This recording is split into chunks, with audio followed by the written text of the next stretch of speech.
झारखंड विधानसभा चुनाव को लेकर राज्य में सियासी सरगर्मी तेज हो गई है और सभी जानते हैं कि विधानसभा चुनाव हो या लोकसभा चुनाव, हर चुनाव को बीजेपी बहुत गंभीरता से लेती है। इस बार भी बीजेपी ने झारखंड में कई बार आंतरिक सर्वे करवाया है, लेकिन वहीं दूसरी तरफ जो इसकी रिपोर्ट आई है उससे बीजेपी परेशान भी है। लेकिन परेशानी का सबब दूसरी जगह भी पैदा हो रहा है। जहां चुनाव से पहले बीजेपी ये सर्वे करवा रही है, वहीं बीजेपी की सहयोगी नीतीश कुमार की पार्टी जेडीयू की तैयारियां भी शुरू हो गई है।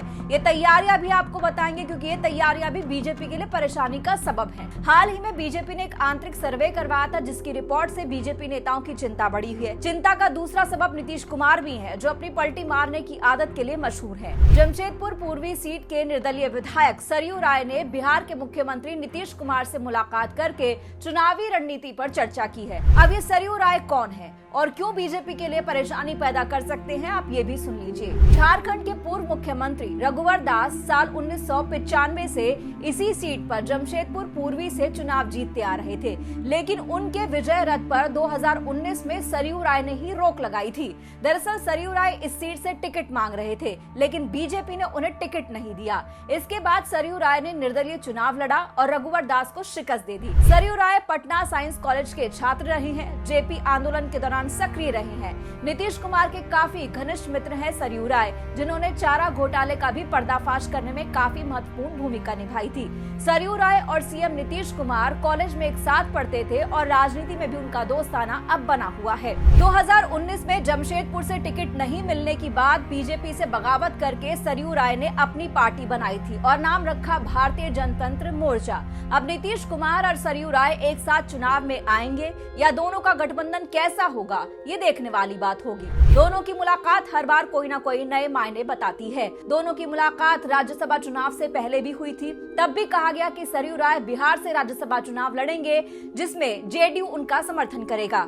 इधर झारखंड विधानसभा चुनाव में अपनी पार्टी बीजेएम के सहयोग से जेडीयू को मजबूत करेंगे, तो इस तरह चर्चाएं होती रही हैं और खबर ये भी आ रही है कि बीजेएम का जेडीयू में विलय भी हो सकता है। तो ये साफ है कि सरयू राय अपनी पार्टी का अस्तित्व बनाए रखने के लिए चुनाव में जाएंगे। जेडीयू से डील होती है तो जिन सीटों पर बीजेएम या जेडीयू का उम्मीदवार होगा, उस सीट पर बीजेपी का क्या होगा, ये बड़ा सवाल है। सरयू राय ने इससे पहले भी हेमंत सोरेन से और उनकी पत्नी कल्पना सोरेन से मुलाकात की थी, यानी बीजेपी का विरोधी खेमा लामबंद हो रहा है और नीतीश कुमार कभी भी पत्ते डाल सकते हैं। जेडीयू के झारखंड प्रदेश अध्यक्ष और राज्यसभा सांसद खीरू महतो ये पहले ही कह चुके हैं कि पार्टी राज्य में 10 से 15 सीटों पर चुनाव लड़ेगी, यानी अंदर खाने कई बातें चल रही हैं। और हाल ही में देश के अलग अलग राज्यों की 13 विधानसभा सीटों पर जो उपचुनाव हुए हैं, उनके नतीजों के बाद जेडीयू का ऐसा कोई भी फैसला बीजेपी के लिए परेशानी का सबब बन सकता है, यानी कि सीटों का बंटवारे का अनाउंसमेंट बीजेपी से बिना पूछे कर देना,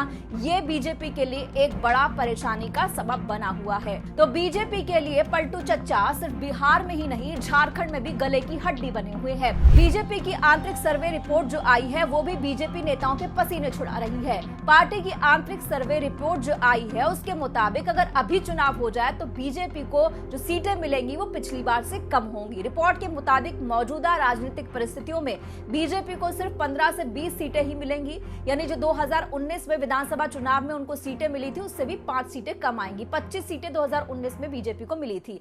वहीं जेएमएम के बाद बीजेपी दूसरी बड़ी पार्टी बनी थी, लेकिन उस वक्त सरकार बनाने के लिए जरूरी 41 विधायकों का जुगाड़ नहीं हो पाया था, इसलिए बीजेपी को विपक्ष में बैठना पड़ा। इसके अलावा इस साल हुए लोकसभा चुनाव में भी बीजेपी के अलायंस को झारखंड में तगड़ा झटका लगा है। 2019 के लोकसभा चुनाव में बीजेपी अलायंस को 14 में से सिर्फ 12 सीटें ही राज्य में मिली थी। उस वक्त बीजेपी को 11 और एनडीए में शामिल सहयोगी दल ऑल झारखंड स्टूडेंट यूनियन यानी कि एजेएस पार्टी को 1 सीट मिली थी, लेकिन इस बार चुनाव में बीजेपी को सिर्फ 8 सीटें मिली हैं और एजेएस पार्टी 1 ही सीट पर है। हालांकि लोकसभा चुनाव 2024 के दौरान बीजेपी और एजेएस पार्टी के उम्मीदवारों को राज्य में 55 विधानसभा सीटों पर बढ़त हासिल हुई है। अब लोकसभा चुनाव के तुरंत बाद केंद्रीय मंत्री शिवराज सिंह चौहान को विधानसभा चुनाव का प्रभारी बनाया गया। असम के सीएम हेमंत बिस्व शर्मा को सह प्रभारी नियुक्त किया गया है। दोनों ही नेताओं के कंधों पर चुनाव के पहले की जिम्मेदारी डाल दी गई है। जहां एक तरफ चुनाव प्रभारी शिवराज सिंह चौहान और हेमंत बिस्व शर्मा का लगातार दौरा राज्य के अलग अलग हिस्सों में हो रहा है, वहीं पार्टी के वरिष्ठ नेता अमित शाह भी 20 जुलाई को पार्टी के तमाम 20,000 कार्यकर्ताओं के बीच जाएंगे और चुनाव चुनावी विधानसभा का आगाज करेंगे। और ये झारखंड में ऐसा पहला मौका होगा जब एक साथ प्रदेश से लेकर मंडल स्तर तक के तमाम पदाधिकारी और तमाम कार्य समिति के सदस्य एक साथ होंगे, चुनाव जीतने की रणनीति बनाएंगे। लेकिन अब देखना होगा जिस तरीके से सरयू राय की रणनीति चल रही है और जिस तरीके से विपक्षी दलों के साथ नीतीश की जो है साठगांठ चल रही है, उनसे मुलाकातें चल रही हैं, ये बीजेपी के लिए कितनी बड़ी चुनौती होगा और बीजेपी इससे निपटने के लिए क्या कुछ हल निकालने वाली है, ये देखना दिलचस्प होगा। इस वीडियो में इतना ही। खबर पर जो भी आपकी राय हो कमेंट बॉक्स में जरूर कहिएगा। नमस्कार।